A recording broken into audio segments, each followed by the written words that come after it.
देखिए इसके बेनिफिट समझाते हैं।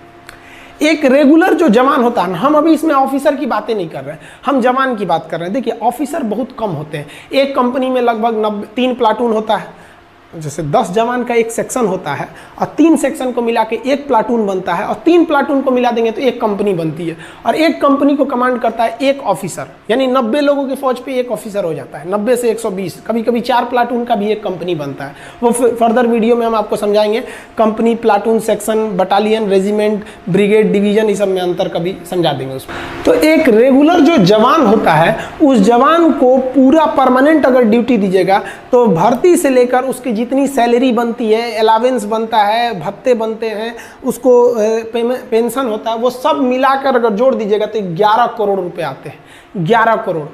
और अगर यही जवान अगर हम टूर ऑफ ड्यूटी के तहत लेते हैं तो 3 साल का है, तो 3 साल में आप उसको कितना अलावेंस दे दीजिएगा, कितना खर्चा कीजिएगा, अब पेंशन का तो बवाले नहीं है, तो टोटल 90 लाख खर्च आएगा। तो हम यहाँ कैलकुलेशन इजी करने के लिए 1 करोड़ लिख दिए, मान के चलिए 1 करोड़ आएगा। तो सोचिए जो रेगुलर जवान है वो 11 करोड़ और जो टूर ऑफ ड्यूटी पे आ रहा है 1 करोड़, यानी एक जवान पर कितना बचेगा, हमको 10 करोड़ बचेगा। दूसरा, ये तो पैसा बच ही गया, दूसरा ये जो फुल समय ड्यूटी करेगा, जैसे मान लीजिए कि हम ही आर्मी में भर्ती हो जाए तो अभी हम अच्छे से ड्यूटी कर सकते हैं, लेकिन 10 साल बाद क्या बुढ़ा जाएगा आदमी, अच्छे से नहीं ना ड्यूटी हो पाएगी, उतने बेहतरीन ढंग से नहीं हो पाएगा जितना कि यंग आदमी कर सकता है। तो इससे डबल फायदा टूर ऑफ ड्यूटी से, एक जवान के पीछे 10 करोड़ बच गया और सेना पूरी तरह जवान है, एकदम यंग है। समझ में आया कि नहीं? तो ये हो गया इससे फायदा। अब देखिए जरा ध्यान से, स्टार्टिंग हम लोग ट्रायल जो करने जा रहे हैं, शुरुआत में हम लोग 1000 सैनिकों को भर्ती करेंगे। तो देखिए बेनिफिट क्या होगा, हम 1000 सैनिकों को भर्ती करने जा रहे हैं। एक सैनिक पर कितना बेनिफिट है, 10 करोड़ का, तो 1000 पर कितना हो जाएगा, उसमें 10 से गुणा कर दीजिए, 10,000 करोड़, 10,000 करोड़ की बचत आ जाएगी। क्योंकि एक सैनिक पर हमारा बचत हो रहा है 10 करोड़ का, तो 1000 सैनिकों पर बचत कितना हो जाएगा, इसमें 10 से गुणा करेंगे तो 10,000 करोड़ का बचत हो जाएगा हम लोग को। अब इस बचत से 10,000 करोड़ से हम आधुनिक हथियार खरीद सकते हैं, आर्टिलरी खरीद सकते हैं, हेलीकॉप्टर खरीद सकते हैं। आप खुद सोचिए ना, 126 राफेल जहाज़ों की ज़रूरत थी, आ कितना रहा है, केवल 36, यानी 90 जहाज अभी कम आए हैं।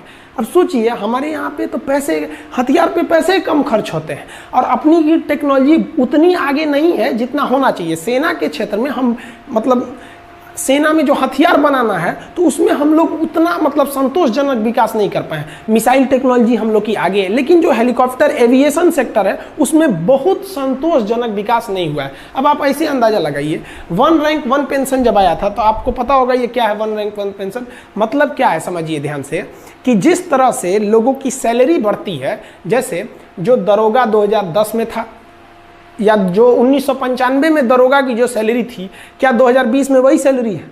नहीं ना, सैलरी बढ़ रही है। तो 1 रैंक 1 पेंशन में क्या कहना है कि भैया जब सैलरी बढ़ रही है ना तो पेंशन भी बढ़ाइए।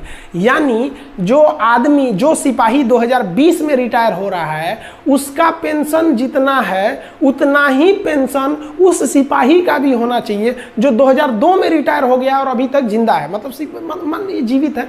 अब आर्मी को तो बहुत यंग एज में ना रिटायर कर दिया जाता है, तो मतलब कहना है कि पेंशन एकदम सेम होना चाहिए। तो इससे पेंशन पे बोझ इतना बढ़ गया है कि आर्मी ना अपने कुल बजट का लगभग 60%, बबुआ 60% लगभग केवल सैलरी और पेंशन में खर्चा हो जाता है।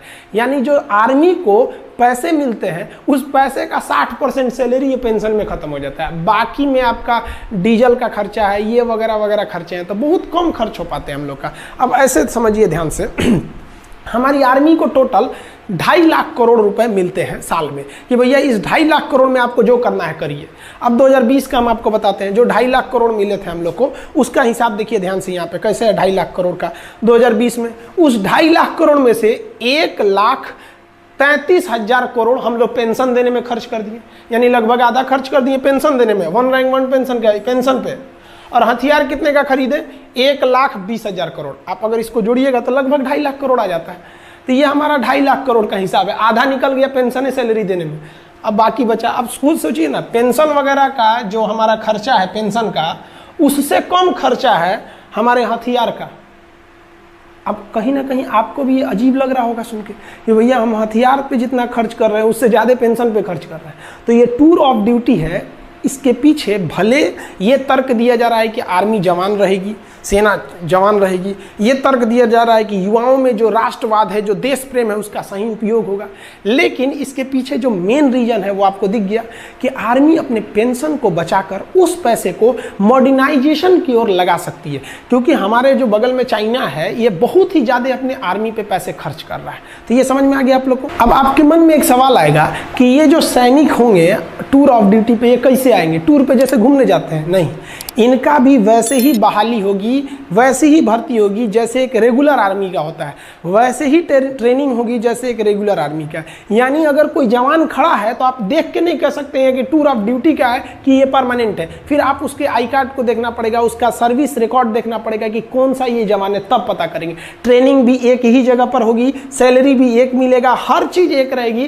फर्क बस ये रहेगा कि भैया आपको 3 साल पे रिटायर कर दिया जाएगा बस, अब और पेंशन नहीं दिया जाएगा। भर्ती सेम होती है। आप आर्मी की भर्ती देखे होंगे, हमारे देश के जितने युवा जवान होते हैं दौड़ लगाते हैं वो लोग 4 मिनट में 1600 मीटर दौड़ लगा के वो दौड़ लगाते हैं। फिर जो प्रोसीजर होती है उनका, वो उस प्रोसीजर के बाद वो लोग सेलेक्ट होते हैं, और सेलेक्ट होने के बाद तब वो कहाँ जाते हैं? आर्मी में जाते हैं। सबका पैरामीटर सेम रहेगा। आर्मी में अगर वो चले जाते हैं तो आप नहीं कह सकते हैं कि इनमें से कौन सा जवान टूर ऑफ ड्यूटी का है और कौन सा जवान हमारा मतलब परमानेंट है। तो सब का सब क्या रहेगा? एकदम सेम रहेगा। आप समझ में आ गया आप लोग को कि ये टूर ऑफ ड्यूटी मेनली किसके लिए किया जा रहा है कि भैया हम अपने पेंशन पे हो रहे खर्च को कंट्रोल कर सके और अपनी सेना को मॉडर्न टेक्नोलॉजी दे सके। जैसे हमारे सैनिकों का बैलिस्टिक हेलमेट नहीं रहता है, इंफ्रारेड रिकॉग्नाइजर नहीं रहता है, अभी भी हम लोग इंसास राइफल लेके चल रहे हैं लोग। तो ये सब चीज़ें, आर्मी की जो बूट होती है वो काफ़ी हैवी होती है, वजन में बहुत भारी होता है। अभी कई ऐसे बूट आ गए हैं आर्मी के पास, जैसे अमेरिकन सोल्जर का दिखेगा तो बूट बहुत मजबूत रहता है, जूता, और भारी नहीं रहता है। हमारे सैनिकों का बूट मजबूत है लेकिन भारी है। तो भैया उसके लिए क्या चाहिए? पैसे चाहिए।